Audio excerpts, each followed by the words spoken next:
Party వ్యవహారం ఇంకా హాట్గానే సాగుతుంది. ముఖ్యంగా నటి హేమ చేసిన పనిపై చర్చలు సాగుతూనే ఉన్నాయి. తన పేరు బయటకు రాకుండా ఉండడం కోసం దొరికింది తాను కాదు అని కవర్ చేసేందుకు హేమ చాలా పాటలు పడింది.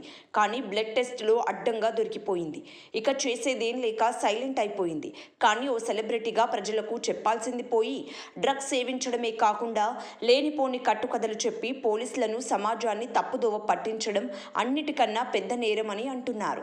ఊహించని ట్విస్ట్లతో సాగే సినిమా స్టోరీని తలపించేలా సాగిన హేమ భాగోతంపై కౌంటర్లు పడుతున్నాయి. రేవ్ పార్టీలో హేమ దొరికిందని బెంగళూరు పోలీసులు చెబుతుంటే, కాకపోతే అక్కడ హేమ అనే పేరు లేకపోవడమే అసలు ట్విస్ట్. హేమ పార్టీకి హాజరైంది, డ్రగ్స్ కూడా తీసుకుంది.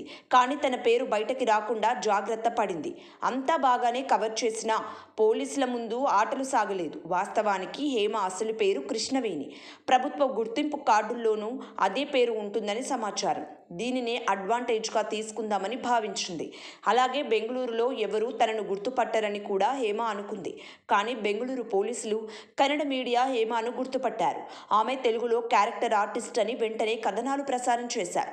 తెలుగు మీడియాకు కూడా సమాచారం అందడంతో హేమ పార్టీలో దొరికినట్లుగా వార్తలు ప్రసారమయ్యాయి. విషయం తెలుసుకున్న హేమ తన పేరు బయటకు రాకుండా ఉండేందుకు ఎత్తులు వేసింది. ఒకసారి తన పేరు హేమ అని కాదు కృష్ణవేణి అని చెప్పిందని తెలుస్తోంది.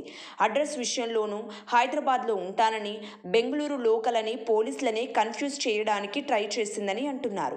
ఇక కుటుంబ సభ్యులకు విషయం చెప్పడానికి పోలీసులు అనుమతిస్తే చెట్ల చాటుకు వెళ్లి తాను బెంగళూరు వెళ్లలేదని, హైదరాబాద్లోనే చిల్లవుతున్నట్లు కథలు చెప్పింది. అయితే హేమ బెంగళూరుకు వెళ్లిందనడానికి, డ్రగ్స్ తీసుకుంది అనడానికి పాజిటివ్ రిపోర్ట్ ఆధారాలు పక్కాగా ఉండడంతో సైలెంట్ మోడ్లోకి వెళ్లిపోయింది. ఇక ఈ పార్టీలో 130 మంది నుంచి బ్లడ్ శాంపిల్స్ తీసుకోగా 86 మందికి పాజిటివ్గా తేలింది. డ్రగ్స్ టెస్ట్లో పాజిటివ్ వచ్చిన వారికి పోలీసులు నోటీసులు పంపారు. ఈ రేవ్ పార్టీని హెబ్బాగుడి పోలీస్ స్టేషన్లో అధికారులు విచారిస్తున్నారు. రేవ్ పార్టీని నిర్వహించిన నిందితుల్లో A1గా వాసు, A2గా అరుణ్ కుమార్, A3గా నాగబాబు, A4గా రంధీర్, A5గా మొహమ్మద్ అబూ బాకర్ ఉన్నారు. పాల్గొన్న వారిపై ఎలాంటి చర్యలు తీసుకుంటారు అనేది ఆసక్తికరంగా మారింది. సబ్స్క్రైబ్ చేయండి. Please do subscribe to.